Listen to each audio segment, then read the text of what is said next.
The live TV, सच सबसे आगे। नमस्कार, मैं हूं Iqbal Parvez. The live TV में आपका स्वागत है। साथियों, कोरोना की महामारी में बुरी तरह से फेल हो चुकी मोदी सरकार चारों तरफ से तो घिर ही चुकी थी, लेकिन अब गिरती हुई अर्थव्यवस्था, बेरोजगारी और गिरती हुई विकास दर की वजह से भी भारतीय जनता पार्टी की सरकार चारों तरफ से घिर चुकी है।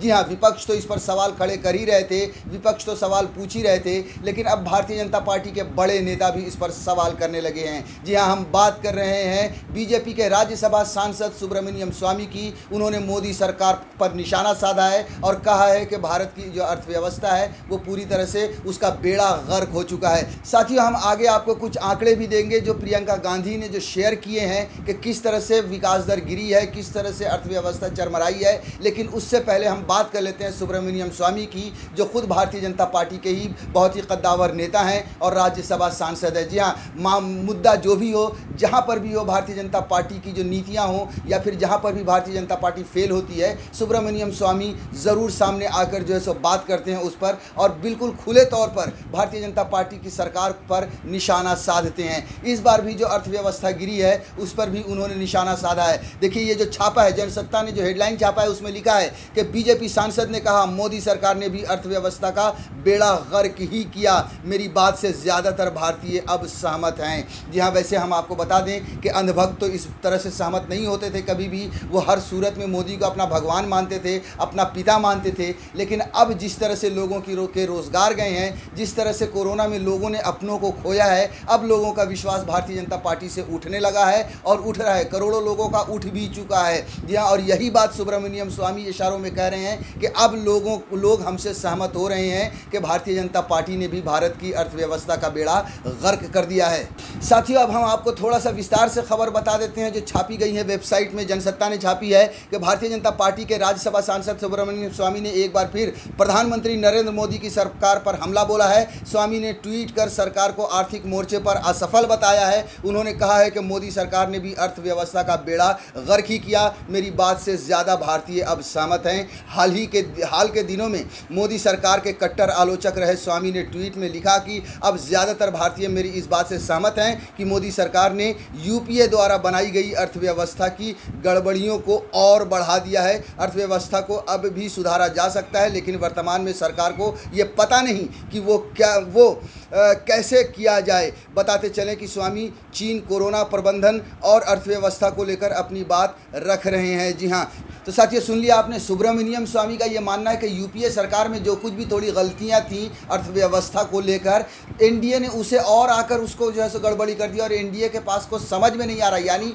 मोदी सरकार को ये समझ में ही नहीं आ रहा है कि अर्थव्यवस्था को किस तरह से सुधारा जा सके या किस तरह से पटरी पर लाया जा सके। साथियों, ये जो सुब्रमण्यम स्वामी, इन्होंने पहले भी कई बार अर्थव्यवस्था को लेकर सवाल उठाए, यहाँ तक के जो वित्त मंत्री हैं निर्मला सीतारमण, उन पर भी कटाक्ष किए और उन पर भी सवाल उठाए हैं और बार बार ये कहा है कि देश की अर्थव्यवस्था किस तरह से ख़राब हो रही है मोदी की सरकार में। साथियों, जब अर्थव्यवस्था को लेकर सुब्रमण्यम स्वामी ने ट्वीट किया तो उस पर कई लोगों ने अपनी प्रतिक्रियाएं भी दी हैं, जो मैं पढ़कर सुना रहा हूं। अर्थव्यवस्था को लेकर स्वामी के ट्वीट पर कई लोगों ने कमेंट्स किए हैं। उदय मजुमदार नाम के एक यूज़र ने लिखा है कि आपको वित्त मंत्री बनाना चाहिए, मुझे लगता है कि इस सरकार को आप जैसे विद्वान व्यक्तियों से एलर्जी है, वो जो वास्तव में कुछ परिवर्तन ला सकते हैं। जी हाँ, कई बार ये सवाल उठे हैं और कई बार लोगों ने इस तरह की बातें की हैं पास्ट में भी कि आखिर मोदी सरकार किस तरह से साइडलाइन करती रही है सुब्रमण्यम स्वामी को। तो ये इन यूज़र का भी यही मानना है। उसके बाद साथियों, एक और यूज़र हैं सीज मास्टर ने लिखा है कि आपके लिए सम्मान के साथ सेवानिवृत्त होने का समय आ गया है। साथियों, ये जो यूज़र हैं, इन्हें लगता है कि भारतीय जनता पार्टी इनकी कोई बात को सुनती नहीं है, इनकी बात को कोई मानती नहीं है। इससे अच्छा है कि आप जो है सो सम्मान के साथ रिटायरमेंट लीजिए और राजनीति को छोड़िए। तो साथियों, इस तरह की प्रतिक्रियाएं आ रही हैं सुब्रमण्यम स्वामी के इस ट्वीट पर। साथियों, ये तो बात थी सुब्रमण्यम स्वामी की, जो भारतीय जनता पार्टी के ही नेता हैं। लेकिन अब हम बात करें अगर विपक्ष की, तो लगातार हमलावर है और लगातार भारतीय जनता पार्टी से ये सवाल पूछ रही है कि किस तरह से अर्थव्यवस्था चरमराई है देश की, और हम सब जानते हैं कि किस तरह से रोजगार गए हैं, किस तरह से नौकरियां गई हैं और किस तरह से जो है सो विकास दर घटा है। देखिए, प्रियंका गांधी वाड्रा ने जो ट्वीट किया उसमें लिखा है, देखिए, विकास दर -7.3। शायद किसी ने कल्पना नहीं की होगी कि विकास दर माइनस में चली जाएगी। जी हाँ यहाँ सोचिए कितना बुरा हाल है मोदी सरकार में इस देश का। उसके बाद बेरोजगारी दर 12% बताया है इन्होंने अपने आंकड़े में। आप सोचिए 12% मतलब 100 में से 12 लोग बेरोजगार हैं। एक आंकड़े की अगर हम बात करें तो एक आंकड़े के अनुसार जो यूपीए की सरकार थी उस समय जो है सो बेरोजगारी 5% थी, यानी 100 में 5 लोग बेरोजगार होते थे।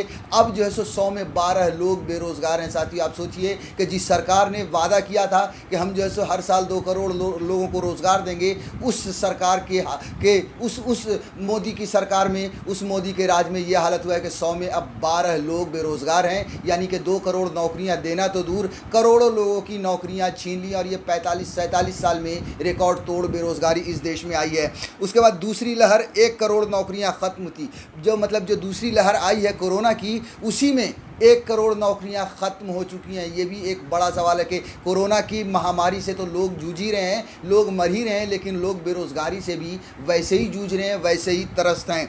2020 में 57% लोग की आय घटी। आप सोचिए कितना बड़ा ये आंकड़ा है। 57 देश के 57% लोगों की जो है सो आय 2020 में घट गई। मान के चलिए कि अगर वो 100 रुपये कमाते थे तो वो 100 रुपये से ज़्यादा नहीं बल्कि 100 रुपये से कम ही कमाने लगे। ऐसे 57% लोग हैं। तो आप सोचिए कि देश का कितना बेड़ा गर्क हो चुका है। उसके अलावा अगर आप देखें तो पेट्रोल की कीमत 100 के पार हो चुकी है। सरसों का तेल 200 रुपये पार हो चुका है। रसोई गैस जो यूपीए के समय 410 रुपये की थी वो अब 800 रुपये पार हो चुकी है। कहीं 819, 850 रुपये की कीमत के आंकड़े आते रहते हैं। तो ये हालत है यूपीए की सरकार में। प्रियंका गांधी वाड्रा ने लिखा है कि अर्थव्यवस्था में आपदा और आपदा में अवसर, यही मोदी सरकार का मास्टर स्ट्रोक है। जी हाँ, वाकई में यही मास्टर स्ट्रोक है। देश के 57% लोगों की एक साल में आय कम हो जाती है, कमाई कम हो जाती है, लेकिन मोदी सरकार के जो दोस्त हैं मुकेश अंबानी, उनकी करीब 25% कमाई बढ़ जाती है। अडानी की जो है सो अडानी की संपत्ति एक साल में यानी कोरोना काल में 2 गुनी हो जाती है। अब आप समझ लीजिए कि मोदी सरकार ने किसके लिए काम किया है। और जब 2-4 लोगों के लिए मोदी सरकार काम करेगी, कोई भी सरकार काम करेगी, तो देश की अर्थव्यवस्था का बेड़ा ऐसे ही गर्क होगा, देश के लोग ऐसे ही त्रस्त रहेंगे, देश में बेरोजगारी इसी तरह से बढ़ेगी। साथियों वैसे अगर देखा जाए तो प्रियंका गांधी या सिर्फ विपक्षी नहीं खिलाफ हुआ है, बल्कि भारतीय जनता पार्टी के और भी नेता जो हैं सो भारतीय जनता पार्टी की नीतियों से और भारतीय जनता पार्टी के खिलाफ अब आवाज़ उठाने लगे हैं। यहाँ भारतीय जनता पार्टी अभी अब अगर आप कोरोना की बात करें तो अभी एक दिन पहले ही भारतीय जनता पार्टी के नेताओं ने ये माना कि देश के लोग परेशान हैं, उनके अंदर असंतोष है, इसलिए अब भारतीय जनता पार्टी को कुछ करना चाहिए लोगों का खोया हुआ विश्वास पाने के लिए। वैसे अगर सुब्रमण्यम स्वामी की बात करें तो वो भी लगातार बोलते ही रहते हैं। उन्होंने अभी पिछले दिनों ही कुछ कहा था कि सुब्रमण्यम स्वामी बोले, मुद्दों से भटकी भाजपा तो खुले तौर पर करूंगा आलोचना, शाह पर तंज। उन्होंने अमित शाह पर भी तंज किया था। वैसे अमित शाह पर क्या, वो तो नरेंद्र मोदी पर भी तंज करते रहते हैं। और खुले शब्दों में उन्होंने कहा था कि भारतीय जनता पार्टी अगर मुद्दों से भटकेगी तो हम उस पर बोलते रहेंगे। और यही वजह है कि वो लगातार बोलते रहते हैं। चीन के मुद्दे पर भी उन्होंने हमेशा जो है सो मोदी सरकार की आलोचना की। कोरोना में का जो मैनेजमेंट में जो फेल हुई है मोदी सरकार, उस पर भी आलोचना की। और उन्होंने तो यहाँ तक कह दिया कि नितिन गडकरी के हवाले कर दिया जाए। उसके बाद नितिन गडकरी को मतलब मोदी से ज़्यादा काबिल करार दे दिया। द लाइव टीवी, सच सबसे आगे।